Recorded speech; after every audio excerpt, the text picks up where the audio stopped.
அம்மா ஒரே டயர்டா இருக்கு. ஒரு காஃபி இல்லை டீ ஏதாவது போட்டு எடுத்துட்டு வாங்க. காஃபி டீயா? இந்த மாதம் செலவுக்கு எப்போ பணம் தருவா? இந்த மாசம் தானே. வழக்கமா 5ஆம் தேதி தானே கொடுப்பேன். இன்னைக்கு தேதி 2 தானே ஆகுது. 5ஆம் தேதி தரேன். வழக்கமா கொடுக்குற 10,000 தரேன், வச்சுக்கோ. இந்த மாசத்துல இருந்து டீ காஃபிலாம் கிடையாது, கட் பண்ணிட்டேன். ஏன்? ஆமா, ஒரு ஒரு நாளைக்கு ஒரு வேளை 2 வேளை டீ குடிச்சா பரவாயில்ல, நீ தான் 5 வேளை பண்ணி போய் குடிக்கிறியே.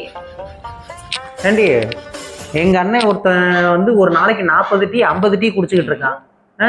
அவன் மொண்டாட்டியே ஒன்றும் கேட்கல. ஒரு 4 டீ போட்டு கொடுக்குறதுல உனக்கு என்ன வந்துச்சு? அவங்க வீட்டுல அவரு வீட்டு செலவுக்கு 40,000 கொடுக்குறாரு, நீ எவ்வளவு கொடுக்குற? அவர் ஏதோ கொடுத்துட்டு போறாரு.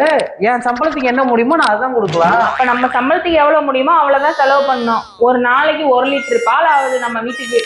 70 ரூபா 1 லிட்டர் பால். ஒரு மாசத்துக்கு 2100 ரூபா. ஒரு மாசத்துக்கு டீ தூளும் காஃபி தூளும் 1/4 கிலோ ஆகுது. அதுவே 600 ரூபாய் முழுங்கிடுது. இதுல கேஸ் சிலிண்டர் சும்மாவா வருது? அதுக்கு ஒரு ஆவரேஜா 300 ரூபா போட்டுக்கோ, மொத்தம் 3000 ரூபாய் செலவாகுது. இது மட்டும் என்ன சும்மாவா? மற்ற நேரத்துல நின்று எனக்கு ஹார்லிக்ஸ் குடிக்கணும் போல இருக்கு, பூஸ்ட் குடிக்கணும் போல இருக்குன்னு கேட்குற. அந்த செலவுக்குலாம் எங்க போறது? மாசத்துக்கு நீ கொடுக்குற செலவு பாதி நீயே முழுங்கிடுற. காஃபி வேணும், டீ வேணும், பூஸ்ட் வேணும், ஹார்லிக்ஸ் வேணும்ட்டு. அதான் இந்த மாசத்துல நிறுத்தலான்னு இருக்கேன். ஒரு டீ கேட்டதுக்கு இம்மா வச்சு பேசுற நீ. உன் டீ வேணா ஒண்ணு வேணா, நான் கடையிலேயே குடிச்சுக்கிறேன் போ. ஓஹோ, கடையில போய் குடிக்க போறீங்களா? அதுக்கு ஒரு லிஸ்ட் போட்டுருக்கேன், போய் எடுத்துட்டு வரையிருங்க. உட்காரு உட்காரு, வேணாம்.